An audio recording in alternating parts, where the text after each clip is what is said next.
This is Unit 3 review. Review number 3. This is problems numbers 3 through 7. So number 3, it's just a straight power rule. Just take the exponent, multiply it to the number in front, and then subtract 1 from the exponent. So it's 4 times 7, 28. 4 minus 1 is 3. 3 times negative 5, negative 15. Subtract 1 from 3, it's 2. And then plus 6. Remember, the derivative of any number that's attached to just the x variable is just that number in front. Take the 1, multiply it out, you get the 6. And then again, any number, the derivative of that is 0. If you think about slope, slope is just the horizontal line when it's a number, so therefore it is 0 because it is flat.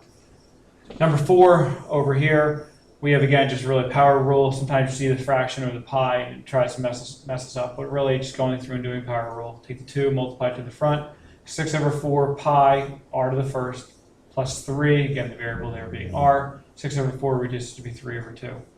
And then the pi r plus 3 stays. Number 5, you first have to rewrite this. This is going to be 11x to the negative 5 6. Remember, whenever you have a radical, it's the same as a fractional exponent. It's 5, the inside number, over 6, the outside number. Bring it to the top, so it's a negative 5 6. Over here, the negative 3 fifths stays out in front. That's important to notice that. And then here we have x to the 1/2 on the top, square root, and on the bottom we have x to the 2/3, which when you bring it up becomes negative 2/3. So if I combine these two together, that's 1/2 plus negative 2/3, 3 over 6, and then minus 4 over 6 is going to give you, that's where the negative 1 over 6. So 3 over 6 for the 1/2, negative 4 over 6 for the negative 2/3, combine together and you get negative 1/6.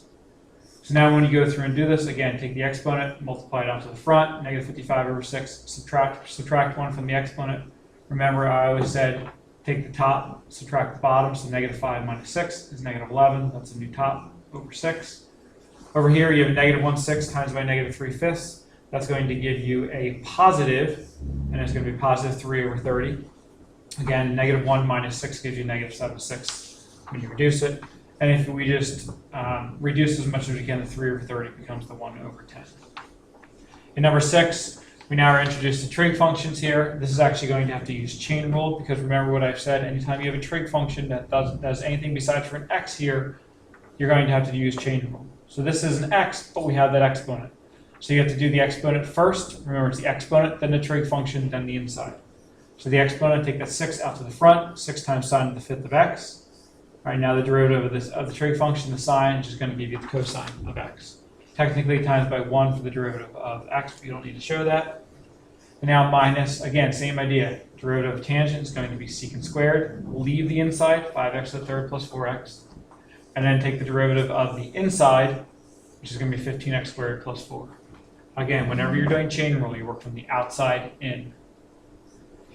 In number 7, we're going to go through and take the derivative of just the cotangent here. It's very similar to actually what we just did in number 6. Derivative of cotangent is negative. Remember, anything that starts with c, derivative is negative. Cosecant squared. Rewrite the inside. There it is. Take the derivative of the inside 6x squared minus 1.